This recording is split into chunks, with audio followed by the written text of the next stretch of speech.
नमस्कार दोस्तों, आप सबों का स्वागत है। बिहार बोर्ड मैट्रिक परीक्षा के लिए विज्ञान यानी फिजिक्स का प्रश्न बहुत ही महत्वपूर्ण प्रश्न लाए हैं जो लघुत्तरीय है। बिल्कुल इसी तरह से आपको फिजिक्स में लघुत्तरीय प्रश्न पूछे जाएंगे। तो चलते हैं प्रश्न की ओर। देखिए दोस्तों, पहला प्रश्न है आपका कि वास्तविक प्रतिबिंब क्या है।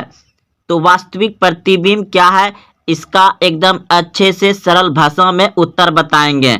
दूसरा नंबर प्रश्न है, इंद्रधनुष किस प्रकार का वर्णपट है। इसे भी दोस्तों बहुत ही सरल भाषा में बताएंगे जो कि आपको अच्छे से याद हो जाएगा। तीसरा नंबर प्रश्न है, एमीटर को विद्युत परिपथ में किस प्रकार जोड़ा जाता है। तो यह दोस्तों आपको ऑब्जेक्टिव में भी पूछा जा सकता है।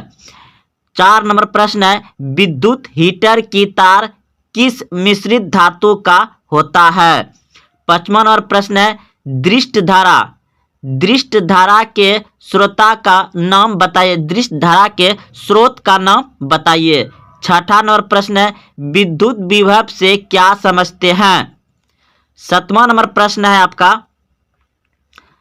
7 नंबर प्रश्न है, रेलवे सिग्नल में लाल रंग के प्रकाश का उपयोग क्यों किया जाता है। 8 नंबर प्रश्न है, प्रवर्ती धारा एवं दृष्ट धारा में क्या अंतर है। 8 नंबर प्रश्न है, प्रवर्ती धारा एवं दृष्ट धारा में क्या अंतर है। 9 नंबर प्रश्न है, निकट दृष्टि दोष क्या है, इसे किस लेंस से दूर किया जाता है। 10 नंबर प्रश्न है, अवतल दर्पण द्वारा बना प्रतिबिंब को स्वच्छ रेखा चित्र द्वारा दिखाइए। तो कह रहा है कि अवतल दर्पण में प्रतिबिंब जो बनता है वह स्वच्छ रेखा चित्र बनाने कह रहा है दोस्तों, चित्र द्वारा दर्शाइए। तो पहला है आपका, जब वस्तु अनंत पर रहेगा तो अवतल दर्पण में किस प्रकार का चित्र बनेगा। दूसरा है, जब वस्तु अनंत एवं वक्रता केंद्र के बीच रखा जाता है तो कैसा चित्र बनेगा। तीसरा नंबर है, जब वस्तु वक्रता केंद्र पर रखा जाता है तो कैसा चित्र बनेगा। तो चलते हैं अब इस प्रश्न के सभी उत्तर को बताने के लिए। दोस्तों अगर आप कॉपी कलम रखे हैं तो छोटा छोटा प्रश्न है, लिख लीजिए इसे रोक करके और इसका आंसर आगे बढ़ा करके आप लिखिएगा। तो चलते हैं। देखिए प्रश्न का उत्तर, पहला प्रश्न है आपका 1 नंबर का प्रश्न था, वास्तविक प्रतिबिंब क्या है। वास्तविक प्रतिबिंब क्या है, तो 1 नंबर दे करके यहाँ पे आप उत्तर लिख लीजिएगा और उत्तर में लिखिएगा, प्रकाश की किरणें परावर्तन या अपरावर्तन के उपरांत जिस बिंदु पर काटती है वस्तु प्रतिबिंब कहलाता है, इसे पर्दे पर उतारा जा सकता है। यानी कि दोस्तों इसे अच्छे से समझिए। प्रश्न था वास्तविक प्रतिबिंब क्या है। वास्तविक प्रतिबिंब वह है जो प्रकाश की किरणें परावर्तन या अपरावर्तन, प्रकाश की किरणें परावर्तन या अपरावर्तन के उपरांत, अपरावर्तन के उपरांत जिस बिंदु पर काटती है, यानी प्रकाश की किरणें परावर्तन या अपरावर्तन के उपरांत जिस बिंदु पर काटती है वास्तविक प्रतिबिंब कहलाता है, इसे पर्दे पर उतारा जा सकता है। दूसरा नंबर प्रश्न है आपका, इंद्रधनुष किस प्रकार का वर्णपट है, तो प्राकृतिक है। इंद्रधनुष किस प्रकार का वर्णपट है, तो प्राकृतिक है। तीसरा नंबर प्रश्न है, एमीटर को विद्युत परिपथ में किस प्रकार जोड़ा जाता है। एमीटर को विद्युत परिपथ में किस प्रकार जोड़ा जाता है, तो श्रेणी क्रम में जोड़ा जाता है। 4 नंबर प्रश्न था, विद्युत हीटर की तार किस मिश्रित धातु का बना होता है। विद्युत हीटर की तार किस मिश्रित धातु का बना होता है, तो नाइक्रोम का बना होता है। नाइक्रोम का बना होता है। अगला प्रश्न है 5 नंबर, दृष्ट धारा के स्रोत का नाम लिखे। तो दृष्ट धारा के स्रोत होता है क्या, बैटरी। 5 नंबर का आंसर हो जाएगा बैटरी। अब देखिए 6ठा नंबर प्रश्न था, विद्युत विभव से क्या समझते हैं? विद्युत विभव से क्या समझते हैं? तो उत्तर में लिखिएगा 6ठा नंबर का, किसी इकाई घन आवेश को अनंत से विद्युत क्षेत्र के किसी बिंदु तक लाने में जितना कार्य करता है वह उस बिंदु पर विद्युत विभव कहलाता है। तो दोस्तों आप समझ गए होंगे, एक बार फिर से समझा देते हैं।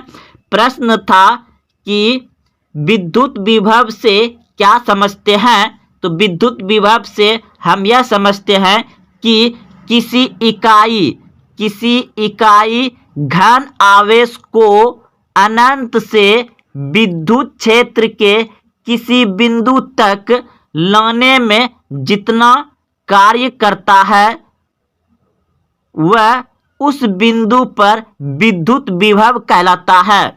यानी कि किसी तार में हम कहीं दूर से कोई विद्युत इकाई घन को ला रहे हैं तो उस बिंदु को ही क्या कहते हैं? विद्युत विभव कहते हैं। अब देखिए 7वां नंबर प्रश्न। 7वां नंबर प्रश्न है कि रेलवे सिग्नल में लाल रंग के प्रकाश का उपयोग क्यों किया जाता है? रेलवे सिग्नल में लाल रंग के प्रकाश का उपयोग क्यों किया जाता है? तो उत्तर में लिखिएगा, रेलवे सिग्नल में लाल रंग का प्रकाश का उपयोग इसलिए किया जाता है कि लाल रंग का प्रकीर्णन यानी तरंगदैर्घ्य सर्वाधिक होता है। लाल रंग का जो है कि आपको इसका तरंगदैर्घ्य यानी प्रकीर्णन सबसे अधिक होता है, यह आपको दूर से ही दिखाई दे देता है, इसलिए इसका खतरे का निशान भी माना जाता है लाल रंग को और सिग्नल में प्रयोग किया जाता है। अब अगला प्रश्न है आपका 8 नंबर। 8 नंबर प्रश्न है कि पर्यावर्ती धारा एवं दृष्ट धारा में क्या अंतर है? पर्यावर्ती धारा एवं दृष्ट धारा में क्या अंतर है? तो उत्तर में लिखेंगे, यहाँ पे प्रश्न है पर्यावर्ती धारा एवं दृष्ट धारा में निम्न अंतर है। उत्तर देकर के आप लिखिएगा पर्यावर्ती धारा एवं दृष्ट धारा में निम्न अंतर है। तो एक तरफ लिख दीजिएगा पर्यावर्ती धारा, दूसरा तरफ लिखिएगा दृष्ट धारा। तो पर्यावर्ती धारा में लिखिएगा 1 नंबर दे करके, धारा का मान शून्य एवं उच्च मान के बीच बदलता रहता है। पर्यावर्ती धारा में क्या लिखेंगे 1 नंबर दे करके, धारा का मान शून्य एवं उच्च मान के बीच बदलता रहता है। अब दृष्ट धारा में आ जाइएगा इस तरह से, और दृष्ट धारा में लिखिएगा दृष्ट धारा नियंत्रण प्रवाहित होती है। दृष्ट धारा क्या होता है? नियंत्रण प्रभावित होती रहती है। देखो दृष्ट धारा किसमें मिलता है आपको? जो सूखा सेल होता है, बैटरी होता है, उसमें तो घटवर नहीं होगा, उसमें जितना धारा उसमें धारा प्रवाहित होता है उतना होता ही रहेगा। अब देखिए दूसरा में लिखिएगा पर्यावर्ती धारा में कि धारा का मान एवं दिशा बदलता है। धारा का मान एवं दिशा बदलता है। और 2 नंबर देकर के लिखिएगा दृष्ट धारा में धारा का मान एवं दिशा नहीं बदलता है। 2 नंबर में। अब देखिए पर्यावर्ती में आएंगे और इसमें लिखेंगे इसे आसानी से दृष्ट धारा में बदला जा सकता है। यानी पर्यावर्ती धारा को इसे आसानी से दृष्ट धारा में बदला जा सकता है।